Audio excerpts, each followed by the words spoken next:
बिस्मिल्लाहिर्रहमानिर्रहीम, अस्सलाम वालेकुम। आप देख रहे हैं program news today with Tanzeela Mazhar. Program में आपको खुशामदीद कहते हैं। एक बार फिर पेट्रोल की कीमतों में इजाफा कर दिया गया। निगरान हुकूमत ने एक महीने में 58 रुपये का इजाफा किया है।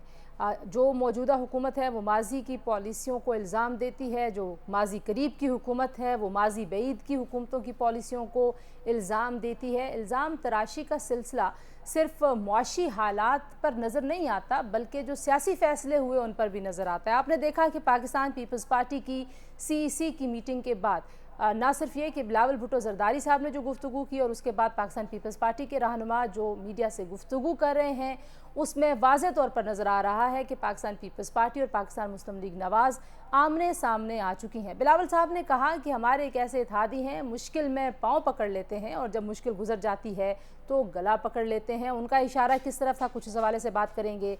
आवाम बेहाल हैं, जो काम काज पे जाने के लिए लोगों को पेट्रोल चाहिए, जाहिर है वो अफोर्ड नहीं कर सकते, काम काज नहीं करेंगे तो किचन कैसे चलेगा। ये परेशानी का एक तसलसल, एक दायरा है जो ख़त्म होने का नाम नहीं लेता। क्या कोई ऐसी सूरत हो सकती है कि ये महंगाई का सिलसिला रुक जाए और आवाम को कोई रिलीफ मिले? कुछ उस हवाले से भी आज के प्रोग्राम में बात करेंगे जी। और फिर सुप्रीम कोर्ट में एक नए दौर का आगाज़ होगा, उस आगाज़ के हवाले से काफ़ी मस्बत तवक्कुआत हैं, ना सिर्फ मुआशरे में जो आम लोग हैं उनको बल्कि सियासी जमातों को भी। और ऐसी तवक्कुआत का इजहार पाकिस्तान पीपल्स पार्टी के रहनुमाओं ने भी किया है, तो उसका भी कुछ जायज़ा लेने की कोशिश करेंगे। एक और जो मामला है वो निगरान हुकूमत बहुत सारी पॉलिसियों का ऐलान कर रही है, कुछ इस्लाहात का एजेंडा है जिसको वो लेकर आगे बढ़ना चाहते हैं। इन इस्लाहात के एजेंडे से क्या पाकिस्तान के मौशी मसाइल में कोई हल होगा, नहीं होगा, कमी होगी, ये भी देखने की ज़रूरत है। पाकिस्तान इंटरनेशनल एयरलाइंस की निजकारी को हंगामी बुनियादों पर करने का फ़ैसला किया गया। और भी बहुत सारे ऐसे इदारे हैं जिनकी निजकारी की ज़रूरत है, लेकिन ये हंगामी बुनियादों पर निजकारी ज़ाहिर है एक बहुत बड़ी तादाद में लोगों को बेरोज़गार होने का डर भी इस वक्त नज़र आ रहा है। और फिर जो लीकेजेस हैं हमारे स्टेट ओन्ड इंटरप्राइजेज़ में, जितनी भी लॉस मेकिंग एंटिटीज़ हैं, उस लीकेजेस को रोकने के लिए हुकूमत के पास कोई हल है या नहीं। तो ये वो सारी गुफ्तगू है जो आज के प्रोग्राम में हमने करनी है। हमारे साथ पहले हिस्से में हमारे साथ मौजूद हैं जी कामरान मुर्तज़ा साहब, जो UIFA के सीनियर रहनुमा हैं, सेनेटर साहब हैं, और हमारे साथ मौजूद हैं शुएब शाहीन साहब जो कि माहिर कानून हैं, पाकिस्तान तहरीक इंसाफ की कोर कमेटी के मेंबर हैं, लीगल अफेयर्स पे उनकी तर्जुमानी भी करते हैं। और हमारे साथ मौजूद हैं सनाउल्लाह साहब जो कि सीनियर सहाफ़ी हैं और ब्यूरो चीफ़ हैं GTV के। तीनों मेहमानों का शुक्रिया। और प्रोग्राम के आखिरी हिस्से में हम हारून शरीफ साहब से बात करेंगे इकॉनमी के हवाले से। कामरान मुर्तज़ा साहब, गुफ्तगू का आगाज़ मैं आपसे करना चाहती हूँ। किसकी ज़िम्मेदारी है? गलत फ़ैसले हुए सियासी तौर पर भी और मुआशी तौर पर भी, लेकिन अब आप लोग हुकूमत से निकलते ही एक दूसरे की तरफ इशारे करना शुरू हो गए हैं। नहीं, अगर तो आप सिर्फ इसको हमारे हवाले से पूछ रही हैं तो उसमें मसला ये है कि इतनी बहुत सारी पार्टियों की अगर कोलिशन हो तो उसमें बाज़ औक़ात कन्फ्यूजन आ भी जाती है। मतलब बहुत बड़े बड़े फैसले थे जिसमें इसमें सेंसस को नोटिफाई करने का मसला था। इसमें मेरा ख्याल है एतमाद में लेना चाहिए था, इलेक्शन के हवाले से मामलात को एतमाद में लेना चाहिए था, मगर शायद वो किसी एतमाद के तहत जो है ना वो इन्होंने खुद कर दिया। अब ठीक है, वो जो ड्राइविंग सीट पे होता है उसका एक एतमाद होता है, वो कॉन्फिडेंस के साथ चलना होता है, बाज़ औक़ात उसको फैसले तमाम के खुद करने पड़ते हैं, मगर स्टिल जो है ना वो कन्फ्यूजन उस वजह से पैदा हुई है। अब हुकूमतें जब चली जाती हैं फिर भी हमारे यहाँ ये प्रॉब्लम होता है, ब्लेम गेम शुरू हो जाती है, एक दूसरे पे इल्ज़ामात। मगर इसको जिस एंगल से भी लेंगे उसमें जिसका जितना हिस्सा था उसकी ज़िम्मेदारी बनती है और हम अपने हिस्से की हद तक इसको ऑन करते हैं, बिल्कुल करते हैं। मामला तो उस तरह से सीधे नहीं हो पाए जिस तरह से हम चाहते थे, मगर क्यों नहीं हो पाई ये फिर एक अलग से सवाल है। अलग से सवाल ये है कि इतना बहुत सा कर्जा जो है हमसे पहले ले लिया गया था, जिसको अब इस साल में $24 बिलियन वापस करने हैं, वो क्यों ले लिया गया था? बगैर सोचे समझे क्यों ले लिया गया था? फिर उसके दरमियान में जो डिले किया गया कि पहले जी IMF के पास नहीं जाना, मैं खुदकुशी कर लूंगा, नहीं जाऊंगा, उसको डिले कर दिया गया, फिर खुदकुशी भी नहीं की और फिर चले भी गए। कामरान साहब, ये तो पुरानी बात कर रहे हैं ना आप, ये तो PTI की हुकूमत को गए हुए अब 16-17 महीने हो गए हैं। आप लोग हुकूमत करके जा चुके हैं, निगरान हुकूमत आ चुकी है। अब रिकॉर्ड पे तो ये भी है कि PDM की हुकूमत ने तारीख के सबसे ज़्यादा कर्जे लिए हैं। आपने कर्जों में जो इजाफा किया उसकी कोई मिसाल नहीं मिलती। देखिए पी डी एम की गवर्नमेंट ने यकीनन अपनी तारीख का सबसे बड़ा कर्जा लिया होगा वक्त के हिसाब से, मगर ये भी तो देखिए ना कि आपको डिफॉल्ट के किनारे पे कौन छोड़ के गया था। मगर ये स्टिल एक ब्लेम गेम है। मगर ये आप अब मुल्क इस नहज पे आ गया हुआ है कि हमको 75-76 सालों का हिसाब करना पड़ेगा और उसको फिर मामलात को सेटल करना पड़ेगा। आप कह सकती हैं कि सबसे बड़ा कर्जा लिया गया, मगर सबसे बड़ा कर्जा लेने की वजह क्या बनी? आप डिफॉल्ट के किनारे पे आ गए थे। आपने आईएमएफ के साथ जो सेटलमेंट किया हुआ था उसको पूरा नहीं किया था। आप उधर से तय करके आए थे कि आपने इन चीजों की कीमत इतनी बढ़ानी है। आपने देखा कि आगे कोई दूसरी गवर्नमेंट आ रही है, आपने कीमतें जानबूझ के कम कर दी। तो जब ये बातें होंगी और जब आप दूसरों के लिए बॉबी ट्रैप लगा के जाएंगे, तो इनफैक्ट तो वो कौम ने देनी है, वो तो शहबाज शरीफ ने नहीं देनी थी, वो किसी और दोस्त ने नहीं देनी थी, या इमरान खान ने अपनी अपनी जेब से नहीं देनी थी। वो तो कौम भुगत रही है सारी। तो गलत पॉलिसियों जितनी भी थी, मैं नहीं कहता कि सारी हमारी पॉलिसियां बहुत अच्छी थी, मगर उसके बाद इससे पहले भी जितनी गलत पॉलिसियां थी वो सबको भुगत रहा है, और उससे पहले भी कभी गलत पॉलिसियां होंगी उसको भी कौम भुगतेगी। और कौमों की जिंदगी में तो 16-17 महीने या 15 महीने तो कुछ भी नहीं हुआ करते, 15 मिनट के बराबर भी नहीं होते शायद। 15 शुएब शाहीन साहब, सारा मामला अभी भी यही है कि पाकिस्तान तहरीक इंसाफ की गलतियों की वजह से, आईएमएफ के साथ मिसकमिटमेंट की वजह से पाकिस्तान आज इस माली और मुआशी बहरान में है। आप एग्री करते हैं कि वाकई आपकी गलतियां ही हैं जहां जिसका आज नतीजा ना तो ज़ाहिर है पीडीएम भुगत रही है ना आप भुगत रहे हैं, भुगत तो आवाम रही है। लेकिन पहली बात तो यह है कि पीडीएम ने जो खिलवाड़ इस मुल्क के साथ एस्टेब्लिशमेंट के साथ मिलकर किया है, जो तबाही इस मुल्क में लेकर आ गए हैं, आप इनके अपने आदाद शुमार उठा लें। 6.1 जीटीपी को चलते हुए मुल्क को इन्होंने तबाह बर्बाद किया। इन्होंने 150 रुपए पेट्रोल को कहते थे ये बहुत बड़ी महंगाई है, महंगाई मुकाओ मार्च लेकर आए थे। ये मौलाना फजल रहमान, मरियम नवाज, ये आसिफ अली जरदारी, बिलावल भुट्टो, ये सारे महंगाई खत्म करने आए थे। महंगाई का आज ये आलम है कि आपके गरीब आदमी के पास खाने को नहीं है। जो 16 रुपए बिजली का यूनिट था आज तकरीबन 60 रुपए से जायद हो गया है। प्रैक्टिकली अगर सुबह के और शाम के आवर्स मिला के देखें तो ये 60 से भी आगे चला गया है। तो आज अगर आप देखें मुल्क की जो इकोनॉमी की जो सिचुएशन है वो तबाही के दहाने में पहुंच गई, और आपके 24 बिलियन डॉलर के रिजर्व को ये 4 बिलियन डॉलर पे ले आए, वो भी मांगे तांगे के, और उस वक्त डिफॉल्ट का 0% चांस था। आज आप इनके ख्वाजा आसिफ के बकौल हम डिफॉल्ट कर चुके हैं, और 1 बिलियन डॉलर के लिए आप इसमें भीख मांग रहे हैं। पूरी दुनिया के आप सामने हाथ फैला के खड़े हुए हैं। G20 का इंडिया की मेजबानी देखें, वहां आपको कितने बिलियन डॉलर के आकर के सारे लोग आकर के प्रोजेक्ट शुरू करके गए हैं, और आपकी कंसिस्टेंसी एंड पॉलिसीज का ये आलम है कि आपके पास वो क्राउन प्रिंस का हम इंतजार कर रहे थे कि मोहम्मद बिन सलमान आएंगे, लेकिन हम रेड कारपेट लिए अपनी गाड़ियों में और अपने घरों में सिर्फ राह तकते रह गए। सबसे बड़ी बात है आप पॉलिटिकल आप अनसर्टेनिटी खत्म करें, फ्री एंड फेयर इलेक्शन कराएं। इसका वाहिद हल ये है।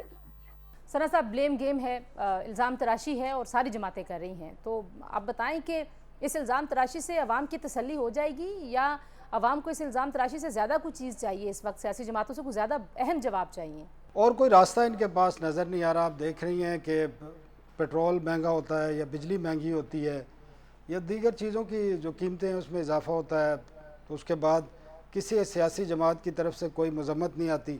ये उनकी शर्मिंदगी भी है और लोग इसको एक्सेप्ट करने की भी तैयार नहीं। वो समझते हैं कि ये तमाम सियासी जमातें, जिसमें पीडीएम की तमाम जमातें भी हैं, तहरीक इंसाफ भी है और बाकी जो छोटी मोटी जमातें रह गई हैं वो भी, उन सब को अवाम अब ज़िम्मेदार समझते हैं कि मुल्क में इस वक्त जो माशी सूरत हाल है अबतरी है और लोग अब खाने को भी तरस रहे हैं, भूखे मर रहे हैं, तो उसके ज़िम्मेदार वो इन सियासी जमातों को समझते हैं। तो अब एक नया खेल खेला जा रहा है। अब अंदाज़ा नहीं है कि इनको भी अब अंदाज़ा नहीं था कि इंतखाबात होंगे कब, तो अब उनको नज़र ये आ रहा है कि जब तक हम एक दूसरे को इसी तरीके से गेम नहीं करेंगे तो अवाम को हमने अपनी तरफ राग़िब करना इतना आसान नहीं होगा। कुछ नैब तरमीम की भी बात कर लेते हैं। शुएब शाहीन साहब, नैब तरमीम होगी, सारी जमातें कह रही हैं कि ये पॉलिटिकल विक्टिमाइजेशन होगी अगर वो केसेस दोबारा खुलेंगे, और आप की जमात ज़ाहिर है ये मामला लेके गई थी, जाते जाते बंदयाल साहब कलअदम करार दे के चले गए, तो बाकी ये पॉलिटिकल विक्टिमाइजेशन है सारी जमातों की जिनके खिलाफ करप्शन के केसेस हैं। ये जो तरामीम थी ये तो देख के, सिर्फ केसेस देख के, शरीफ फैमिली के वकील लॉ मिनिस्टर थे, शरीफ फैमिली के लोगों के मुकदमात और जरदारी फैमिली के और अपने इन दो कार्ड جو ہماری پی ڈی ایم کی سیاسی جماعتیں اور جمہوری جماعتیں جنہوں نے اقتدار حاصل کیا تھا، جنہوں نے اپنے سے مقدمات سامنے رکھے، وہ ساری نیب ترمیم کی تھیں، وہ پرسن اسپیسیفک تھیں، اور پھر اس کا نہ صرف افیکٹ یہ تھا کہ وہ سارے کے سارے مقدمات سے اپنے آپ کو بری کر لیتے، بلکہ اس کے ذریعے ان کو نقصان یہ ہونا تھا ملک کو کہ وہ احتساب کا نظام ہی ختم ہو جاتا۔ کامران صاحب، جو خبریں چل رہی تھیں اور بہت سارے جو ایسے پیپرز ہیں وہاں کے آرٹیکلز میں مولانا صاحب کا بھی نام ہے، تو مولانا صاحب کے خلاف بھی کوئی انکوائری ہے جس کا ذکر ہے کہ وہ کھل جائے گی؟ ان کے خلاف بھی کوئی ایسا کیس، کوئی ایسی شکایت ہے؟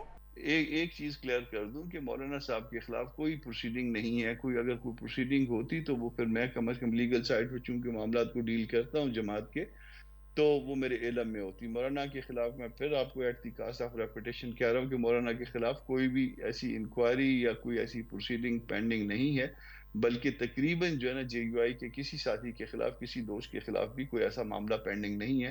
پچھلے دور میں، عمران خان کے دور میں، صرف جو ہے دورانی صاحب کے اگینسٹ جو ہے نا وہ پروسیڈنگ انیشیٹ کی گئی تھی، پھر ان کورٹ نے اس کو انٹروین کیا اس میں، اور الٹیمیٹلی جو ہے نا پھر وڈرا کر گئے اور ساری کرتے ہوئے، اور اس کے علاوہ کوئی معاملہ ہمارے خلاف کوئی بھی پینڈنگ نہیں ہے۔ تو اب یہ بھی دیکھ لیجئے کہ چلیں نیب کے قانون کو تو انہوں نے کالعدم کر دیا سپریم کورٹ نے، محترم ہے ہمارے لیے سر آنکھوں پہ، مگر کیا اس طرح سے عدالت کی طرح یا عدالت سے زیادہ یا تھوڑی کم یا تھوڑی زیادہ جو ہے وہ کیا پارلیمنٹ محترم نہیں تھی؟ کیا وہ قانون سازی نہیں کر سکتی تھی؟ اور یہ قانون سازی جو ہے نا ون مین شو تھا، ون مین شو کو پارلیمنٹ نے اس کو جو ہے تبدیل کیا اور اس کو پھر دو لوگوں نے بیٹھ کے اس کو فارغ کر دیا۔ تو بہت ساری چیزیں ایسی ہیں، اور آپ 16 مہینے 17 مہینے کا گلہ تو لوگ دیتے ہیں، مگر 16-17 مہینے میں یہ بھی دیکھیے صدر صاحب نے کیا کیا۔ عمران خان نے اس 16-17 مہینے میں جو ہے نا وہ 3 اسمبلیاں توڑی تھی، 2 صوبائی، تو آپ نے معاملات کو کہیں پہ ٹکنے بھی نہیں دیا نا، ٹکنے دیتے کہ کوئی آگے چلنے دیتے، کسی کو سانس آنے دیتے۔ اس طرح سے تو جو کسی کے گھر میں ڈسٹربنس کریٹ کر دے کوئی محلے والا تو وہ نہیں چل پاتا، جس طرح سے یہ ایک جماعت نے جو ہے نا پوری گورنمنٹ کے لیے مسائل پیدا کیے ہوئے تھے۔ تو شعیب شاہین صاحب، اگر یہ کیسز کھلتے ہیں اور نیب جو ہے وہ ایکٹیو ہوتا ہے ان سارے لوگوں کے خلاف، تو اس سے ظاہر ہے انتخابی عمل، لیول پلینگ فیلڈ، یہ سارا کا سارا معاملہ بھی تو کھلے گا، پھر انتخابی عمل متاثر ہوگا۔ دیکھیں، اس کا انتخابات سے کوئی تعلق نہیں ہونا چاہیے، یہ آن گوئنگ احتساب کا پروسیس سب کے لیے یکساں ہونا چاہیے، یہ احتساب ہونا چاہیے، انتخاب نہیں ہونا چاہیے۔ بیسیکلی اصل پرپس تو یہ ہے، اور احتساب کے نام پہ یہ نہیں ہونا چاہیے کہ آپ سلیکٹ کر لیں ایک بندے کو، ایک پارٹی کو یا 2 پارٹیز کو، یہ نہیں ہونا چاہیے۔ جس نے کرپشن کی ہے اس کو قانون کے کٹہرے میں لانا چاہیے، whosoever میں بھی، خواہ وہ پی ٹی آئی کا شخص ہو، خواہ وہ پیپلز پارٹی کا ہو یا پی ڈی ایم کی جماعتوں کا، کسی کا بھی ہو۔ اور پی ڈی ایم کی جماعتوں نے تو اپنے مقدمات سارے، وہ تو کہتے تھے کہ ہم نے تو اس قانون سے کوئی فائدہ نہیں اٹھایا، تو آج کیوں چیخ چلا رہے ہیں؟ آج تو ان کو خوش ہونا چاہیے کہ آپ نے جب فائدہ نہیں اٹھایا تو آئندہ بھی نہ اٹھائیں۔ وہ تو شاہ خانہ کے مقدمات، باقی سارے جو میگا کرپشن کیسز تھے، سب نے فائدے اٹھائے ہوئے تھے، آج سب کے مقدمات کھل گئے ہیں۔ لیکن ہم یہ کہتے ہیں کہ احتساب کے نظام کو مضبوط ہونا چاہیے، احتساب مس یوز آف اتھارٹی نہیں ہونا چاہیے، کسی کے ہاتھ میں یہ اسرا نہیں دینا چاہیے کہ جس کو چاہیں وہ مار دیں اور جس کو چاہیں اٹھا کر کے تخت و تاج پہ بٹھا دیں۔ اس کو اس مقصد کے لیے استعمال نہیں کرنا چاہیے۔ اس میں تو آپ کے موجودہ پرائم منسٹر جو کیئر ٹیکر پرائم منسٹر ہے نا، وہ بھی، اس کا مقدمہ بھی واپس کھل جائے گا، اسحاق ڈار کا کھلے گا، نواز شریف، شہباز شریف، سب سے کھلیں گے۔ اور ہونا چاہیے جس نے جرم کیا ہے اس کو قانون کے مطابق سزا ملے اور اس پہ کوئی حد نہیں ہونی چاہیے۔ سرا صاحب، ایسی خبریں آ رہی ہیں کہ ظاہر ہے آپ اسلام آباد میں ہیں، بیٹھے ہیں، اور بڑی خبریں آپ کے پاس کہ شاید یہ کیسز بس اب کھلنے جا رہے ہیں، ایسا تاثر دیا جا رہا ہے، سب کو ایسے لگ رہا ہے۔ سوشل میڈیا پہ آپ نے دیکھا کہ بس اب یہ دوبارہ سے وہ جو کرپشن سے لوٹی ہوئی دولت ہے وہ واپس آ جائے گی۔ آپ کو پتہ ہے وہ پرانا منترا ہے جو بکتا ہے، تو بہت ساری تبدیلیاں بھی ہوئیں، استعفے آئے ٹاپ لیول سے نیب کے، تو آپ کو لگتا ہے کہ کھلنے والے ہیں سب کے خلاف کیسز؟ ایک تو دیکھیں نا، جب یہ نیب کے جو ترامیم آئی تھیں، جب ایکٹ آیا تھا، تو اس کے بعد نیب کا جو ایک ادارہ تھا، اس کی جو کام تھا یا اس کا جو سرگرمیاں تھیں، اس میں 90% کمی آئی۔ مطلب آپ اندازہ کریں 90% ان کا جو کام تھا وہ ختم ہو گیا، اور 1900 ان کے پاس افسران اور امپلائی تھے۔ تو نیب تو پریشان تھا کہ اب کرے کیا، تو باقی افسران اسی طرح پھر استعفے بھی دینے شروع ہوئے، اور कुछ लोग डेपुटेशन पे भी जा रहे थे। जहाँ तक आप कह रहे हैं कि ये अब केसेस का क्या होगा, तो मुझे नहीं लगता कि ये केसेस दोबारा से इस तरह कोई सूरत हाल बनेगी कि ये केसेस खुलेंगे। ये मामला तो अभी शुरू हुआ है, अभी ख़त्म नहीं हुआ। अभी तो मंडे से जब नए चीफ़ जस्टिस ऑफ पाकिस्तान बैठेंगे तो आपको काफ़ी चीज़ें तब्दील होती नज़र आएंगी, जो सबको नज़र आ रही हैं। बिल्कुल एक यू टर्न नज़र आएगा आपको। बिल्कुल जो जुडिशरी की एक पॉलिसी थी कि एक ख़ास किस्म का बेंच बना दिया जाता था और ख़ास केसेस लिए जाते थे, पॉलिटिकल केसेस लिए जाते थे, और पिछले चंद सालों से यही हो रहा था हमारी अदालतों में, और ख़ासकर आला सतह पर जो आला अदलिया है उसमें तो यही हो रहा था। तो अब देखना ये है, मंडे से ये नए चीफ़ जस्टिस का इम्तिहान भी है। और मैं ज़ाती तौर पर जितनी मैंने पार्लियामेंट की कवर की है, चीज़ें देखी हैं, और जो हमारा आइन कहता है उसमें पार्लियामेंट सुप्रीम है। अगर पार्लियामेंट ने कानून बना दिया है तो उस कानून को फिर सुप्रीम कोर्ट को उसको ऑनर करना पड़ता है। अगर उसको ख़त्म कर दिया गया है तो वो दोबारा बहाल भी हो सकता है, वो रिव्यू में भी जाएंगे। कल प्राइम मिनिस्टर से गुज़श्ता रोज़ पूछा भी था कि क्या करेगी हुकूमत, इसमें रिव्यू में जाएगी, तो उनका ये कहना था कि लॉ मिनिस्ट्री से इस बारे में जब उन्हें ब्रीफिंग दी जाएगी तो फिर फ़ैसला किया जाएगा। और आपको पता ही है कि फ़ैसले किस तरह हो रहे हैं और कहाँ से हो रहे हैं। जी, प्रोग्राम में एक ब्रेक शामिल करते हैं जी। ब्रेक के बाद जब वापस आएंगे तो बात करेंगे इन्हीं मामलात पे कि ये अब जिस जगह पे आज हालात हैं, इन हालात में बेहतरी की तरफ कैसे जाना है। Stay tune.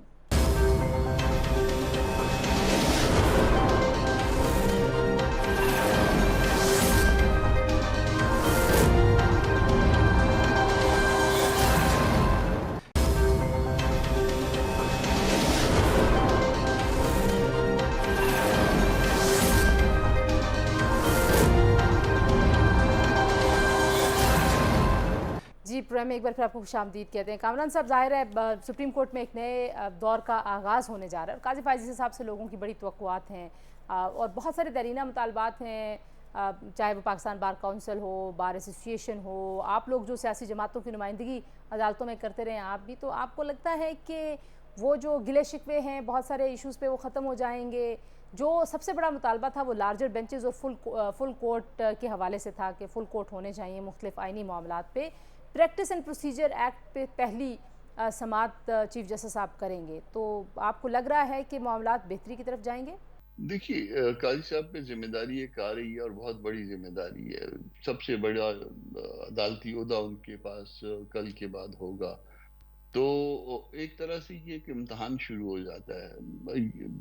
लोग जब उनको ओहदे मिलते हैं तो खुश होते हैं, मगर मैं ये समझता हूँ कि उसके साथ साथ अल्लाह पाक से इज्जत मांगनी चाहिए कि ओहदा तो तूने दिया या अल्लाह, मगर शुक्र है तेरा, इसके साथ इज्जत भी मेरी रखना। तो अल्लाह करे कि उनकी इज्जत में इजाफा हो।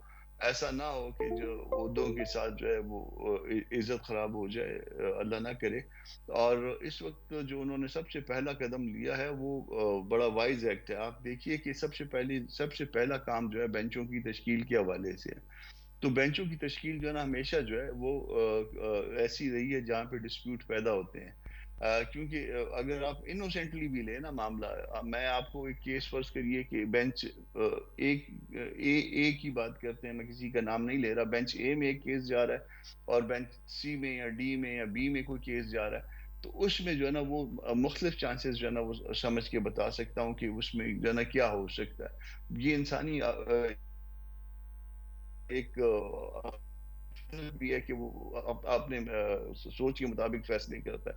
तो उसमें ये इंसिस्ट नहीं करना चाहिए था कभी भी कि किस तरह के बेंच बने, और ये भी इंसिस्ट नहीं करना चाहिए था कि जो है इतने बड़े कौमी मामलात को सिर्फ यही चंद अफराद जो है जो उनके मुताबिक जो बेहतर थे वो बैठ के हल करें। मुमकिन है वो सबसे बेहतर हो, मगर ये भी मुमकिन है कि इज्तिमाई उससे बड़ा जो बेंच अगर बनता तो उसके ऊपर इज्तिमाई फैसले में ज़्यादा बरकत होती और कौम का ज़्यादा इत्तफाक होता, और ये डिस्प्यूट जो हमको विरसे में मिले हैं शायद ना मिलते। तो कल ये जब बेंच बन गया है, शायद बड़ा बेंच शायद सुन रहा है, और इसके बाद जो भी फैसला होगा, तो चूंकि ये बेंचों की तश्कील से मुतल्लिक है और जब ये कोई फैसला देंगे तो इसका नतीजा मेरा ख्याल है कौम के लिए या अदालत के लिए कम अज़ कम, और अदालत के बाद अल्टीमेटली कौम के लिए कोई बेहतरी निकलेगा। शुएब साहब, सुप्रीम कोर्ट के पास अब ज़ाहिर है बहुत सारे मामलात जाने वाले हैं। सदर साहब जो हैं वो, एक तो ये खबर आ रही थी क्योंकि आप कोर कमेटी के मेंबर हैं, तो पाकिस्तान तहरीक इंसाफ की कोर कमेटी सदर साहब से खुश नहीं है। उनको लगता है कि वो उन्होंने शॉर्ट कोई और लगानी थी और गुगली करा दी और सुप्रीम कोर्ट की तरफ सारा मामला जो है वो भेज दिया। हालांकि वो तारीख दे सकते थे लेकिन उन्होंने तारीख नहीं दी। क्या वाकई कोर कमेटी नाखुश है और ये मामला भी सुप्रीम कोर्ट की तरफ जाता हुआ आपको दिखाई देता है? देखिए, पहली बात तो यह है कि सदर का पीटीआई से अब ताल्लुक नहीं है। जब वो सदर बन गए तो वो आईनी सरबराह हैं इस मुल्क के, स्टेट के, सियासत के, इसलिए हम उनसे वो कॉन्स्टिट्यूशनल ऑब्लिगेशन है 48(5) के तहत वो डेट अपॉइंट करें। लेकिन उनकी हद तक जो कॉन्स्टिट्यूशनल ड्यूटी थी, आल्दो उनको एक स्पेसिफिक आर्डर नोटिफिकेशन अलग से करना चाहिए था, लेकिन उसने उस खत के जरिए अपनी पैराग्राफ 3 में उस इंडिकेशन को और अपनी कॉन्स्टिट्यूशनल ड्यूटी को परफॉर्म कर दिया। लेकिन चूंकि इलेक्शन कमीशन अपना मिसयूज ऑफ अथॉरिटी कर रहा है, डेमोक्रेसी को डीरेल कर रहा है और कॉन्स्टिट्यूशन को वो ब्रीच कर रहा है according to the supreme court judgment, उसने उसको पहले भी नहीं माना था और अब भी नहीं मान रहा। लेकिन टू दिस एक्सटेंट कि उसने अपनी कॉन्स्टिट्यूशनल ड्यूटी परफॉर्म कर दी है, हम समझते हैं कि हम उसकी हद तक मुतमईन हैं तो उसने अपनी आईनी जिम्मेदारियों से बेहतर तरीके से नवरत आजमा हुए हैं। अगर वो तारीख ना देते तो हम ये समझते हैं कि उसने अपनी कॉन्स्टिट्यूशनल ड्यूटी से उसी तरह इनराब किया है, उसी तरह जुर्म किया है जिस तरह इलेक्शन कमीशन मुसलसल जराइम का आमादगाह बन चुकी है और वो सुप्रीम कोर्ट के फैसलों को भी खातिर में नहीं ला रहे और इलेक्शन की तारीख भी नहीं दे रहे। कामरान साहब, आपके ख्याल में सदर साहब जो हैं वो दो तरफ खेल रहे हैं, वो कर सकते थे ये मामला या नहीं कर सकते थे? देखिए, इससे पहले तो सदर जिसका इख्तियार था 48(5) में, उन्होंने गिव अप कर दिया। वो तजवीज़ पेश कर रहे हैं, वो इधर भी खुश कर रहे हैं, उधर भी खुश कर रहे हैं। तो सदर साहब जो है ना, जिनका इख्तियार था इस मामले में और जिनके पास एक पूरी टीम है लीगल, जिसको एक आला अदलिया के साबिक जज हेड करते हैं, उन्होंने जो है ना वो इसको पास दिया, उसको पास दिया, समीउल्लाह कलीमुल्लाह करते करते जो है ना बाल जो है। नहीं कामरान साहब, शुएब साहब तो कह रहे हैं कि सदर साहब तो अपनी आईनी जिम्मेदारियां पूरी कर रहे हैं और उनकी यही जिम्मेदारी थी जो उन्होंने कर दी है और वो उन्होंने कोई ऐसा काम नहीं किया कि उनसे नाखुशी का इजहार किया जाए, बल्कि इलेक्शन कमीशन जो है वो आइन से इनहराफ कर रहा है और वो अपना काम सही तरीके से नहीं कर रहा।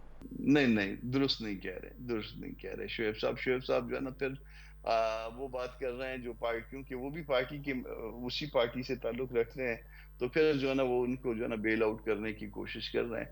ये मैं इस बात से इत्तेफाक नहीं करता हूँ।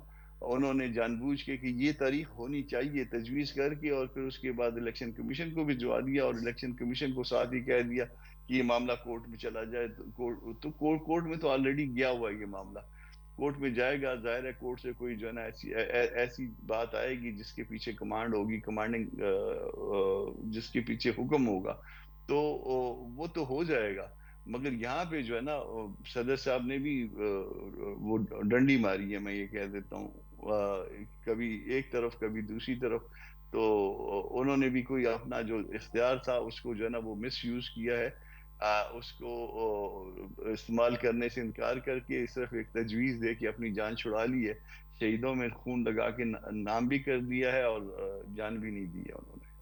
सना साहब, बिलावल साहब जो हैं वो कह रहे थे कि एक ऐसे थादी हैं जो मुश्किल में हमारे पाँव पकड़ रहे थे और जब मुश्किल गुजर जाती है तो गले पकड़ लेते हैं। तो किसकी तरफ इशारा था? ये क्या हो रहा है कि वाकई कोई पाकिस्तान पीपल्स पार्टी जो है वो किसी से संजीदा किस्म की लड़ाई लड़ने वाली है? देखिए, वो वाज़ेह तौर पर मुस्लिम लीग नून की तरफ इशारा कर रहे हैं और सियासत में इसी तरह होता है, सियासत बड़ी बेरहम होती है।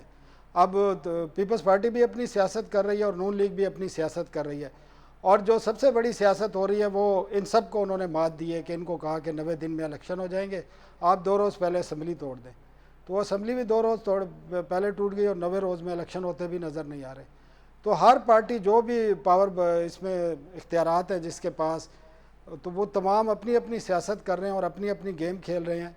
तो वो नज़र आ जाएगा इन सबको भी और अब इन सियासी जमातों को भी पता चल रहा है कि हमारी मर्ज़ी से इंतखाबी जो तारीख है वो तय नहीं होगी। कामरान मुर्तज़ा साहब, शुएब शाहीन साहब और सनाउल्लाह साहब, आपको बहुत शुक्रिया। एक ब्रेक लेते हैं जी, ब्रेक के बाद वापस आएंगे, बात करेंगे मुल्क के मारूफ माहिर मुआशियात से हारून शरीफ साहब हमारे साथ होंगे। Stay tuned.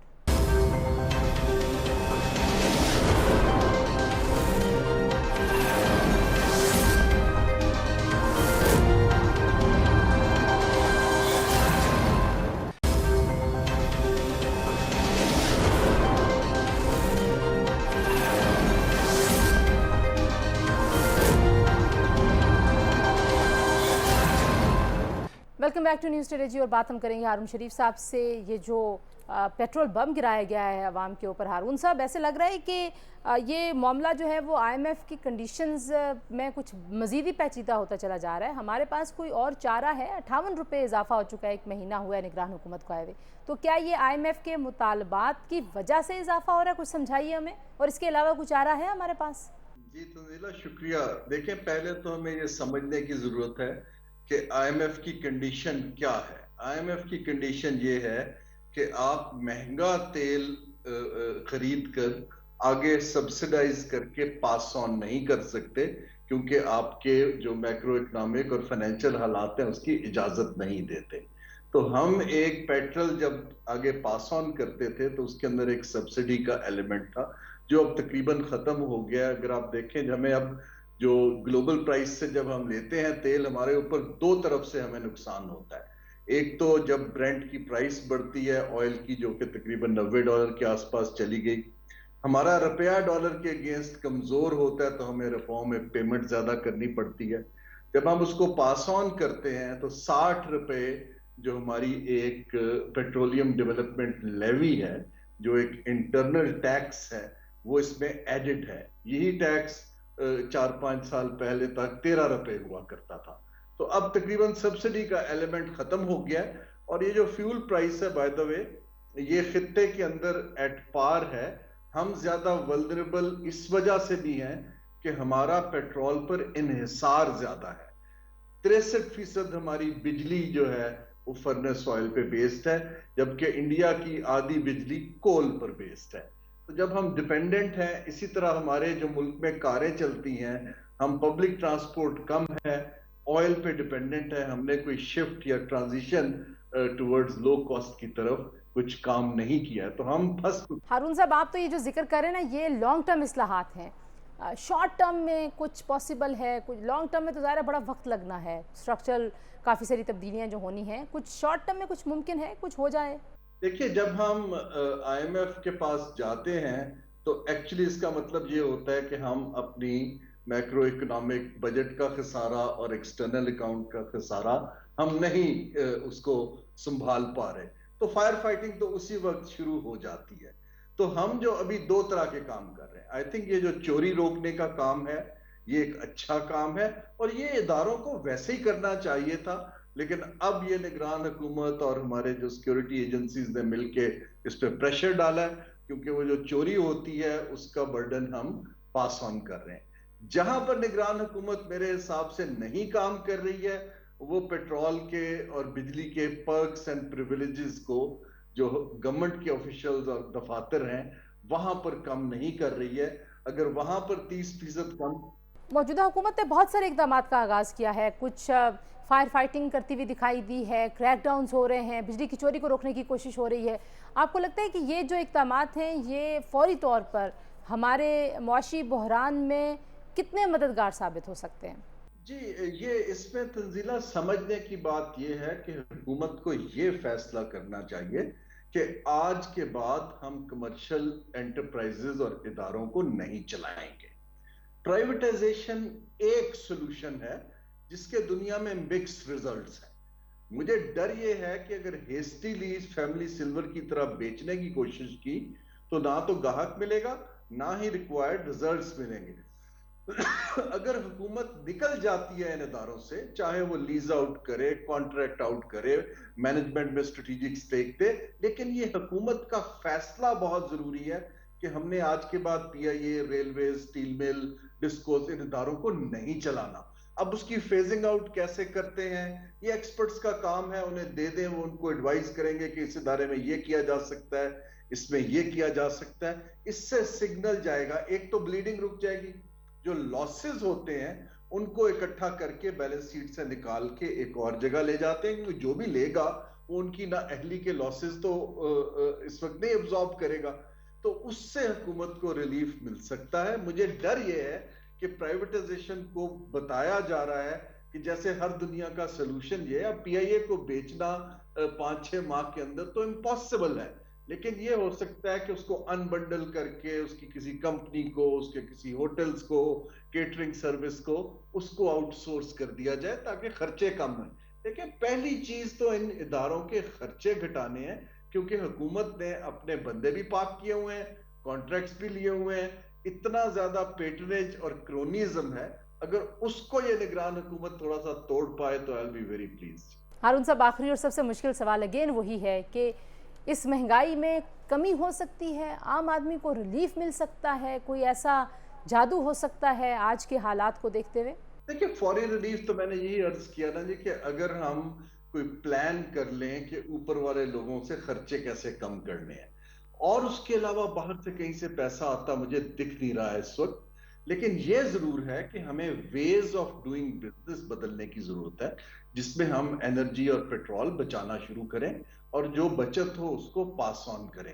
مجھے نہیں سمجھ آتا کہ ہم ابھی تک جو ہیں اسی پرانے طریقے سے چلتے جا رہے ہیں، نہ ہم نے کار پولنگ شروع کی ہے، نہ ہم نے کوئی مارکیٹس کی ہم اعلان کر دیتے ہیں لیکن اس کو کوئی امپلیمنٹ نہیں کرتے ہیں، نہ ہم نے کوئی یہ شروع کیا ہے کہ جی اب ہم نے ورک فرام ہوم کا ایک نیا پیکج نکال لیا ہے، یہ پوری دنیا کر رہی ہے، تو ہمیں یہ کرنے کی ضرورت ہے، لیکن مجھے ڈر یہ ہے کہ ان پیرالل اگر ہم نے پالیسی ریفارمز نہ شروع کی تو یہ کرائسس ڈیپن ہو جائے گا۔ مجھے انفلیشن اس لیے نہیں کم ہوتی دکھ رہی کیونکہ انفلیشن ڈائریکٹلی لنکڈ ہے ہمارے بجٹ کے خسارے سے، ہم اپنے ریسورسز سے زیادہ رہتے ہیں، پھر ہم بورو کرتے ہیں، جب بورو کرتے ہیں تو ہم سے پورا نہیں ہوتا، پھر ہم نوٹ چھاپتے ہیں، انٹرسٹ ریٹ بڑھاتے ہیں، لیکن وہ پھر منی سپلائی کم نہیں ہو پاتی۔